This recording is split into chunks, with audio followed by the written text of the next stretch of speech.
Hey guys, আসসালামু আলাইকুম। কি অবস্থা সবার? আজকে আমরা ম্যানচেস্টার সিটি বনাম আল হিলাল ম্যাচটি উপভোগ করব। দূর একাদশে দুই দলের প্লেয়ারকে হ্যান্ডশেক করতে দেখি। অ্যাটাকে সিটি এবং সিটি এক গোলে এগিয়ে। সিটির প্লেয়ার ৯ মিনিটে গোলটা দিল। ও ও অ্যাটাকে আল হিলাল। খেলা জমে উঠেছে। Goal by Leonardo. City ১, Hilal ১। ফের অ্যাটাক আল হিলালের এবং ব্রাজিলিয়ান বয়ের শট। গোল। আল হিলাল ১ গোলে এগিয়ে। কর্নার কিক এবং গোল বাই হাল্লার। অস্থির খেলা, অস্থির অ্যাটাক। এবার আল হিলাল কর্নার কিক করে এবং কলিবালির goal. Al Hilal ৩, City ২। Oh yes, brilliant, the never end. Foden goal.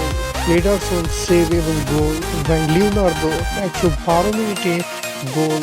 Al Hilal শেষ সময়ে জয় পায় ৪ গোল দিয়ে ১ গোলে এগিয়ে থেকে ৪ গোল দিয়ে ১ গোলে এগিয়ে থাকে।